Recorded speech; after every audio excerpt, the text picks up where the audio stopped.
Hello everyone, I want to once again welcome you back to our lecture series. Today we'll be talking about the second part of the carbohydrate lecture, still on module 16, carbohydrate part 2. Let us take it off from there. In the first part of this class, I introduced what the carbohydrates are.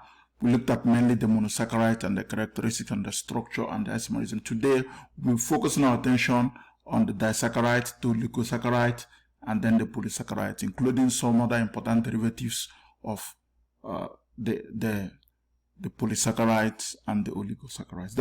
Those are the things we're going to be talking about in this lecture. So the first thing we need to start with is to start with the disaccharides. Now, there are 5 disaccharides that we'll be looking into in this class: the sucrose. We'll look at the lactose, the maltose, isomaltose, and the cellulose. These are the ones we'll be looking at in this lecture, and some of them are pretty common ones, particularly the sucrose and the lactose are household names in nutrition. So what is a sucrose? Of course, we commonly call it table sugar. It's the commonest sugar that we see around.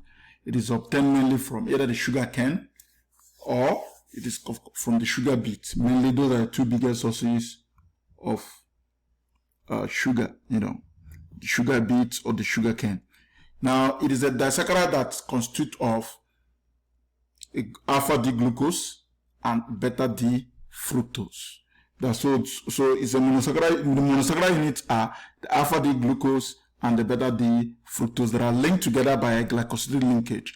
The glycosidic linkage is in alpha 1,2 notation. Remember, in trying to do the notation of disaccharide or any type of glycoside that has a linkage, usually start from the first monosaccharide and then give the configuration from that one. So we have this is the molecule of a sucrose. A sucrose molecule is made up of, this is glucose. Remember, this is glucose molecule in carbon number 1. Remember, the carbon number 1 of the glucose molecule is the hemiacetal carbon, or you can call it the hemiacetal carbon, or you can call it the anomeric carbon, because that is at the point where the reduction is supposed to take place. So the first carbon, which is the hemiacetal carbon, is linked to carbon number 2. Remember, fructose is a keto sugar, is a ketohexose, and ketohexose have the anomeric carbon at carbon number 2. So what that simply means is that the carbon number 1 anomeric carbon of the glucose and the anomeric carbon of the fructose were used to form this glycosidic linkage. What it simply means is that they don't have any free anomeric carbon, and because of that, it is non-reducing sugar, because the 2 carbons that are supposed to be involved in reduction have been used to form the glycosidic linkage. So that is why sucrose is a non-reducing sugar. So even if you want to label this carbon number 1, 2, this is 3, 4, this is 5, and 6. Again, if you want to label again, you're going to start, this is 1, this is 2, 3, 4, 5, and 6. You find out that here carbon 1 is used, carbon 2 is used to form this glycosidic linkage, and because of that, it is a non-reducing sugar. So it's a non-reducing sugar because both anomeric groups, both anomeric carbons were involved in the formation of this glycoside, and we can find this in many artificial sweeteners like either the fructose and even the sucralose that are commercially sold. The lactose, we usually call this lactose the milk sugar. That's usually what it is called. You find a lot in the breast milk as well. So it's made up of beta D-galactose and D-glucose. Just remember that the difference between a glucose and a galactose is in carbon number 4, right? In carbon number 4, the glucose, the hydroxy group in the glucose is pointing down. In that of galactose, it is pointing up. So we can only say that glucose is the what? C4 epimer. Galactose is the C4 epimer of glucose. So if this is in galactose, we have it OH down. No, this glucose, we have it down. In galactose, we have it up. That's the difference between the 2. Galactose, this OH group is up. So here, the first monosaccharide unit is the galactose. So the galactose is linked through a beta. So now look at this galactose. This galactose has a beta configuration because this is pointing upward. So if this is galactose, the OH is also upward. That's what makes it a beta anomaly. So the beta group is now linked to the carbon number 4. Now this is 1, 2, 3, and 4. Remember, this is Again, 1, 2, 3, 4. So the carbon number 1 of galactose is used in forming a glycosidic bond between itself and carbon number 4 of glucose. So what it simply means, the galactose has no free anomeric carbon. However, the glucose still has a free anomeric carbon in which it can use in undergoing what? Reduction. And because the reducing end is the free anomeric carbon of glucose is free, it is what? A reducing sugar. It's a reducing sugar because the group at the anomeric carbon of the glucose portion is not involved in formation of glycosidic linkage. So for lactose itself is also reducing sugar. So now let's look at maltose and its derivatives. Maltose, the solubilose and isomaltose. Maltose is obtained from general hydrolysis of starch.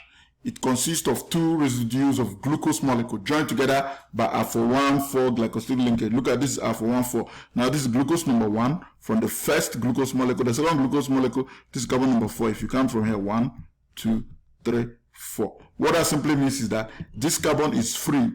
It's still free for going into reaction.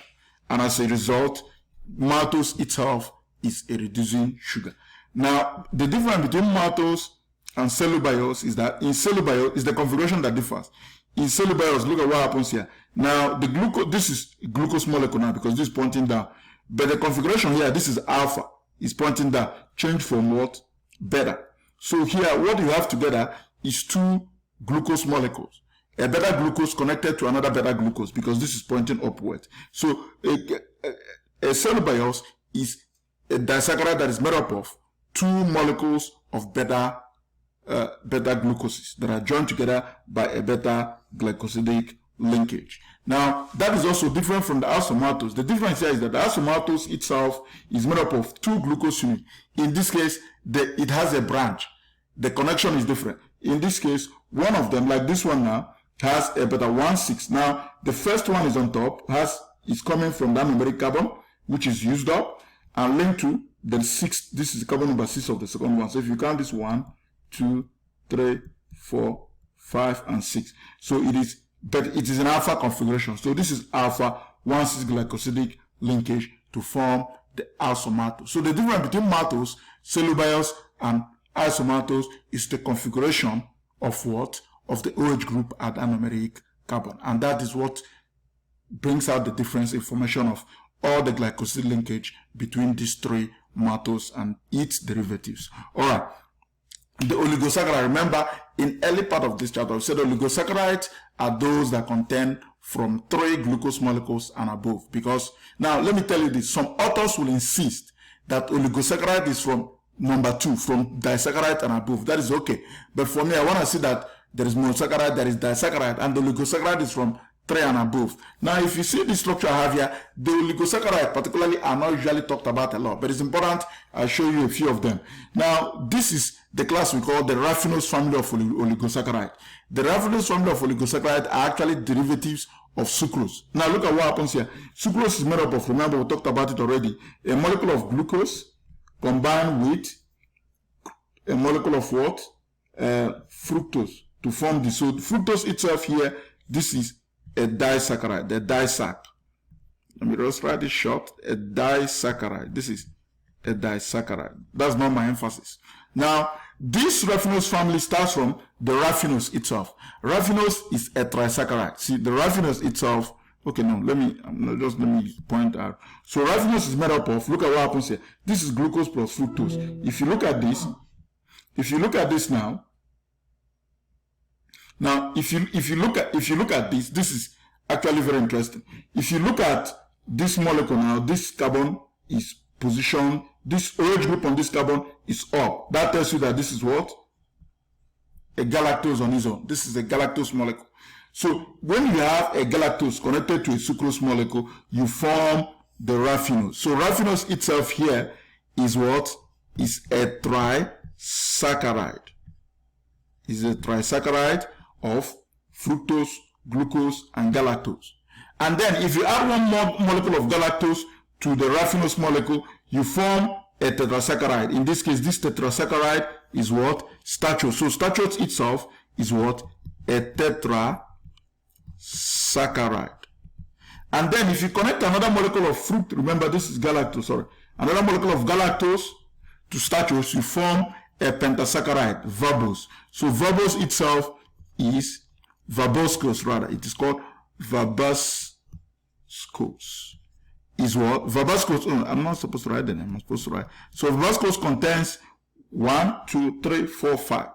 5 monosaccharide units, so we'll call it what? It is going to be a what? A pentasaccharide. It is a pentasaccharide of fructose, glucose, galactose, and galactose. So it's important we understand that you can have even hexasaccharide, heptasaccharide, octosaccharide, nonosaccharide, and decasaccharide. But those are not usually pretty common, and most of them are usually seen as derivatives of either the disaccharides or the disaccharides themselves, and or intermediate either in their breakdown or in synthesis. Alright, so that will lead us now to the big one, the polysaccharide. The polysaccharides actually have much more important application. The polysaccharides are polymers of sugar that are joined together by glycosidic linkage. Like I said in the earlier definition, they contain from 11 monosaccharide units and above, and contain up to hundreds of thousands of these molecules combined together. So there are two types of polysaccharide: Homo Polysaccharide and Hetero Polysacharide. The Homo Polysaccharide constitute only one type of monosaccharide unit in them. They have only one type of monosaccharide. What it means is that if you have a monosaccharide unit of only of glucose and glucose and glucose, you can only form either the starch or the glycogen. So whereas the heteropolysaccharide have more than one type of monosaccharide unit in them. So good examples of Homo Polysaccharides are the cellulose and the chitin. Cellulose and chitin. Cellulose is found in plants. Chitin is found in exoskeleton of the insect and the crustacean. They are both made up of beta glycosidic linkages, but they are Homo Polysaccharide. The starch and glycogen are Homo Polysaccharides of glucose molecule made up of alpha glycosidic linkages. The heteropolysaccharides are polymers consisting of more than one molecule of monosaccharide. Good examples are the peptidoglycans that we'll talk about them a little bit, and then the glycosaminoglycans. So the glycosaminoglycans are those glucose molecules that are made up of monosaccharide units that have an amino group in them.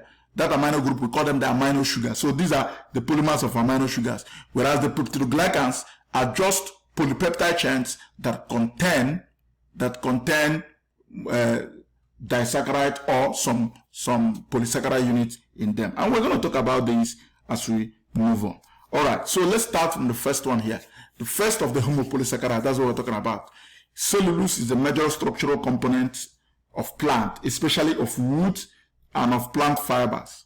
Now, it is a linear polysaccharide of beta-D-glucose. In this case, the glucose is forming beta-D-glucose. So you can always say there can be a repeating unit of cellulobiose. Remember, the difference between a maltose and cellulobiose is that the maltose is alpha configuration, where the cellulobiose is beta-D-glucose. So beta-D-glucose, and then it has a beta conformation. So the residues are linked together by beta-1,4 glycosidic linkage. However, the individual chains are held together by strong carbon. So we'll look at what happens here. So if you have long chains that are linked together by glycosidic bonds, remember there are so many of them. Long chains is usually a linear polysaccharide. That's what happens. Linear. That's why it's very tough. Now, if this represents the glycosidic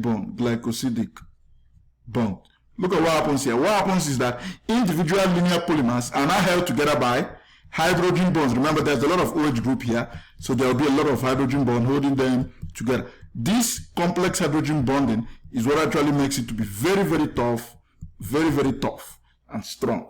So the individual polymer chains are what?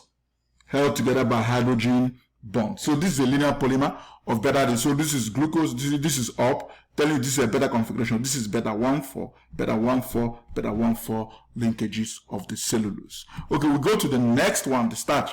Now, starch is a polymer of alpha-D-glucose linked together by alpha glycosidic bond. There are two types actually here. There are two types of submolecules in starches. We call them the amylose and the amylopectin. The amylose is a polymer of glucose itself with all the residues linked together by beta-1,4. So it's a linear polymer chain. It's a linear polymer chain of alpha-1,4 glucose. Alpha-1,4 in a linear chain. And then the second one is the amylopectin. Now, the amylopectin contains both the linear chain. Remember, this is a pure linear chain of alpha 1,4. Now, this contains a linear chain, and then it has some branch point along the line. That's the difference. Now, the linear chain occurs in alpha 1,4 linkages, whereas the branch point occurs in alpha 1,6 linkages. We're going to see in the next page. So now, this is an amylopectin. Amylopectin is a linear polymer of alpha 1,4. Look at it, alpha 1,4 in a linear chain. Whereas, and it is not branched. There's no branching in amylose. In amylopectin, it is highly branched. Now, you see how the amylopectin looks like. It has a lot of branches. Now, so the amylopectin consists of a linear chain that looks like the amylose, like this one. And then there are branch points from the second carbohydrate. This is carbon number 1. There's branch point from another chain which joins it. Oh, this doesn't look like 1 actually. Okay, this is carbon number 1. So now this is going to join to carbon number 6 of the other linear chain to form a branch point. So this branch point is alpha 1,6 branch point. And this branch point are actually broken down by what we call the debranching enzymes. So the enzymes that hydrolyze starch, the alpha and beta amylase attack the alpha 1,4 linkages. And we find this particularly in the body, in the GIT.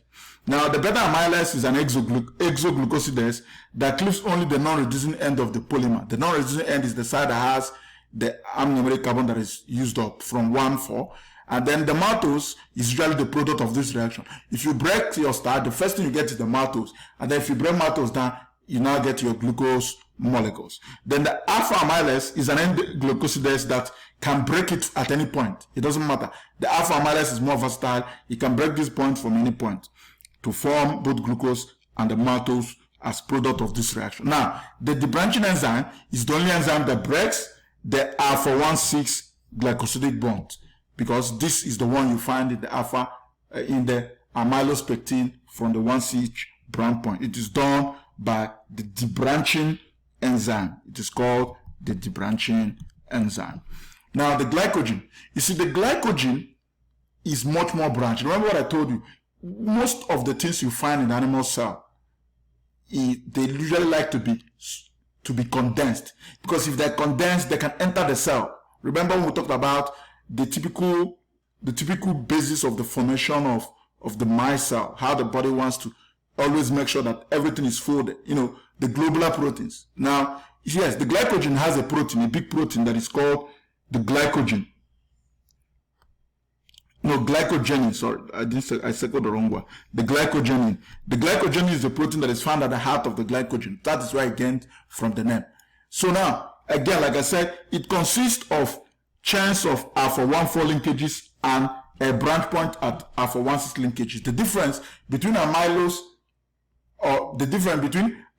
pectin and glycogen is that glycogen is more branched. The branching is more extensive. In fact, the average chain length of branching is about 13 glucose residues, and there could be about 12 layers of branching. It is so extensive in branching because it has to be inside the cell, inside the cell, where it will be compacted very well. Now, glycogen phosphorylase and the debranching enzyme is what assists in breaking down glycogen in the body. Glycogen phosphorylase is what breaks the alpha glycosidic bond using a phosphate group. That's why we call it glycogen phosphorylase. And then the debranching enzyme is the one that will cut the alpha 1,4 bonds. Now, so look at it now. So look at I had this structure earlier when I showed you the amylopectin. The amylopectin, look at it now. It has a branch point. It is really branched. But if you look at the branching here, the branching in glycogen is even more extensive. It is far more extensive. So what it means is that you have a high percentage of alpha 1,6 bond in glycogen than what you see in amylopectin. All right. So the chitin, we'll now talk about chitin is a linear Homo Polysaccharide with all the residues linked by beta 1,4 glycosidic linkage. Now, it differs from cellulose. How does it differ from cellulose? Now, cellulose, of course, is made up of the alpha beta D glucose, remember, as the monomers. The monomers in chitin here is the N-acetylglucosamine. So this N-acetylglucosamine is actually what we call an amino sugar. Remember, we talked about this in the first part of this class.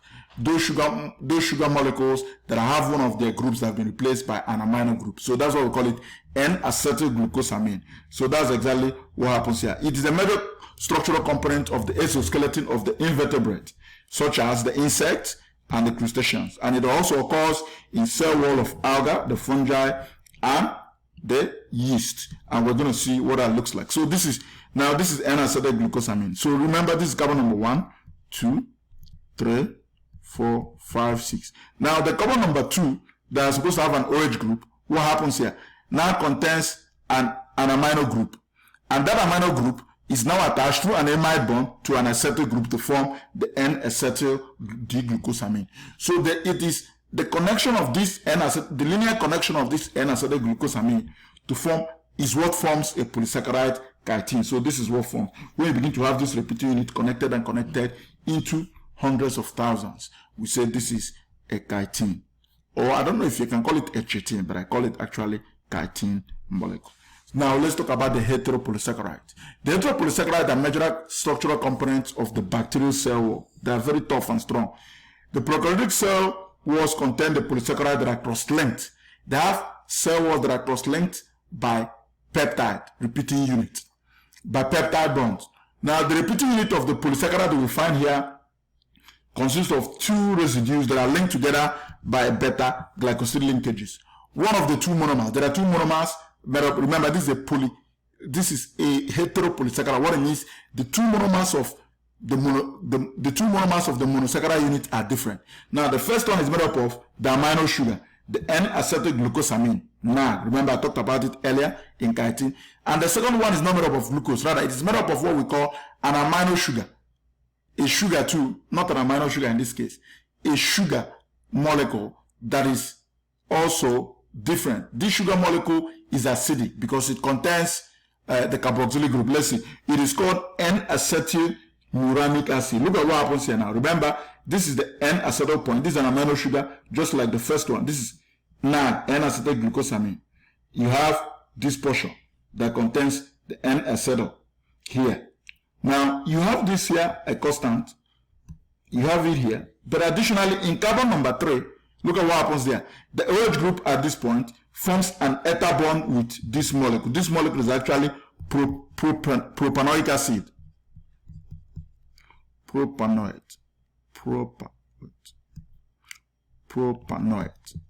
So that's exactly what we have here. So it's like a connection of propanoid from the carbon number 2 to an ether bond here that forms N-acetyluramic acid. That's the best way you can memorize this. You put your N-acetyl here, N-acetyl, and then you put your propanoic acid or propanoid at this point to form the N-acetyl. So the connection of these two between this one beta 1,4 bond and a repeating unit is what forms most of these hetero polysaccharides. So this is a very good example. Peptidoglycan. This is a polysaccharide that contains a peptide cross links that is found in the bacterial cell wall. So this is the repeating unit. This is, in this case, this is our interest here because this is the repeating unit. This is the N-acetylglucosamine. This is the N-acetyluramic acid. Now look at what happens here. Now this is now connected to a peptide. This is the peptide chain. The peptide chain is made up of L-alanine, isoglutamate, L-lysine, and D-alanine. And that is also connected to another chain of other polysaccharide that either makes it to be either a gram-positive or gram-negative bacteria. Our interest is not there, but our main interest is that it is on this peptide chain, long peptide chain, that there is the connection of this repeating unit of N-acetylglucosamine and N-acetyluramic acid that forms the peptidoglycans. So there's another one we're going to see, the pectin. The pectin is a polymer of D-galacturonic acid. Now, for you to have a galacturonic acid, what happens is that the carbon number 6 here has been oxidized to carboxylic acid. So this is a galactose. Remember, in galactose, in carbon number 4, this OH group is placed upward. That makes it a galactose. And this carbon number 6 has been oxidized. So this is called galacturonic acid. So pectin is a polymer of galacturonic acid. And galacturonic acid, like I said, is a derivative of galactose. Of course, that is what you see. It is found in plant cell walls. Now, the glycosaminoglycans. The glycosaminoglycans a type of polysaccharide that are formed of, again, they are what? They are hetero polysaccharide. They are hetero polysaccharide. Now, one of the sugar is usually an amino sugar, constant. One of the sugar must be an amino sugar, and the other sugar has to be negatively charged. And it is negatively charged because it either contains a carboxylic group, a carboxylic functional group, or it contains a sulfate functional group. One of these, both carboxylic group and sulfate, usually ionize their physiological pH to a negatively charged molecule, and that's what they have. So the GAGs, or the glycosaminoglycans, are actually components of a larger proteoglycan. Proteoglycans are large protein molecules that contain carbohydrate unit. So let's see, there are a couple of them, and they have important functions because they are rich and they are seen in connective tissues where they play very important roles. And let's look at them. So here you see this is the chondroitin sulfate. This is chondroitin 4 sulfate. Let's see what happens here. In chondroitin 4 sulfate is made up of the glucuronate or glucuronic acid, which the carbon number 6 here has been oxidized to carboxylic acid. And then look at what happens here. In this one now, it is N-acetyl galactosamine sulfate. Galactose means this OH group is up. So here now, the carbon number 4 has a sulfate group that is negatively charged.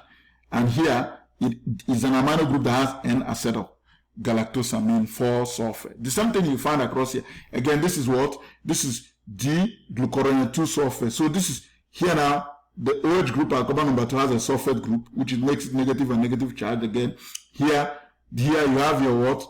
Here, the amino group, our carbon number 2, has a sulfate group now. So that's why I say it is N-sulfur D-galactosamine C-sulfate. And here also has a sulfate. So they are rich in this negative charge. That helps them to actually go into a kind of electrostatic interaction and help maintain the connective tissues. I wouldn't expect you to memorize a lot of these, but if you can memorize a few of them particularly, okay, which one will I ask you to memorize? Okay, let me give you the easy one to memorize. It's just the heparin I just showed you. You need to know the structure of heparin.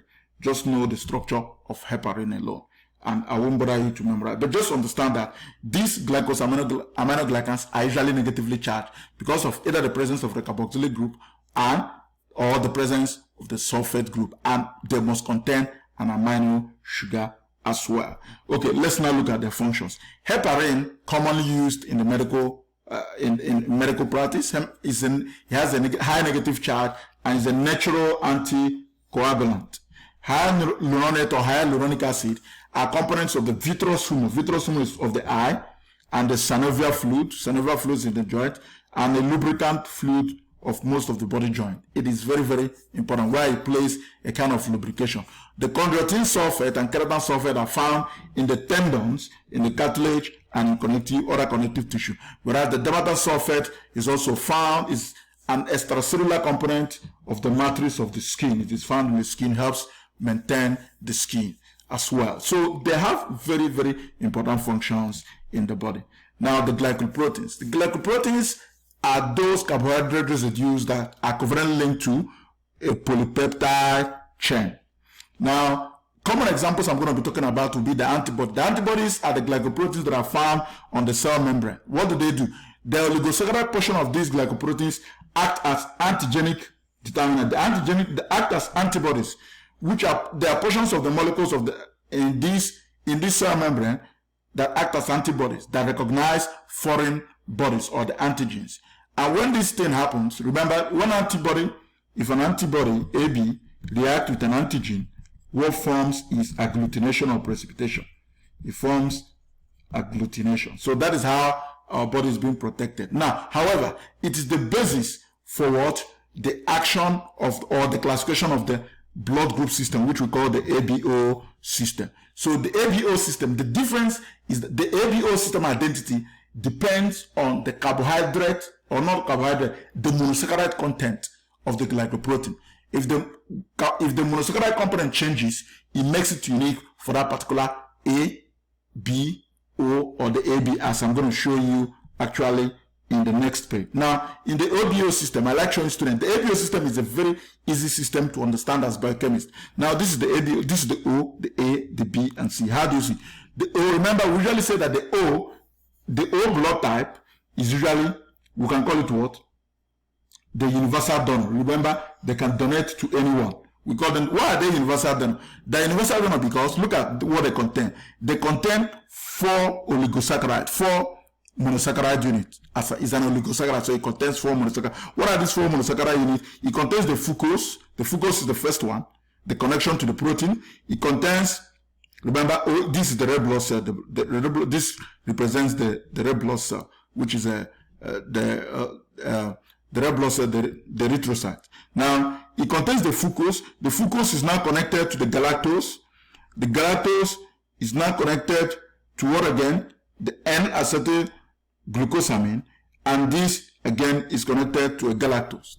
So all of them. So if you look at this now, this one has this as well, this chain. This one has this chain as well. All of them must have. So if you look at, so what's the main difference? Now the main difference here is that O only has this 1, 2, 3 glycosidic bonds that constitute 4 oligosaccharide units of these 4 monosaccharide. Now listen what happens. Look at what happens here. Now, if you look at the difference between A and B also contains this chain. Look at the similar chain. The difference here is that the A now contains at the non-reducing end, let me use this, it contains this N-acetylgalactosamine, whereas the B contains galactose. What do I tell you? It is the content of the galactosamine and the galactose that brings us the difference between the A and the B blood group types. Whereas this one has the N-acetylgalactosamine at this end, then which is A, the B has what? The galactose on this end, making it very different. And now what makes it AB? The AB now has all the amino acid in this one, and sorry, all the monosaccharides in this one, and all the monosaccharide in this one. Look at it. It has this and this. And that is why, exactly why we call it what? The universal acceptor. It can accept from any of these guys because it contains the antibodies of this one, and this one, and this one. That is why it is called the universal acceptor. Remember, the AB is the universal acceptor. That is why it is universal acceptor. And then O is the universal donor. It only contains this, and it can donate to any of these guys. This is the principle of the OBO system. The content of the monosaccharide unit on this oligosaccharide is what actually gives them that identity of either being an A, B, an A type, a B type, AB type, or O type. And that is very, very interesting to tell you how important the level of the understanding of biochemistry has gone in medical practice. And on that note, thank you once again for listening. This will be the end of our lecture, and do enjoy the rest of your day ahead, and bye at this point.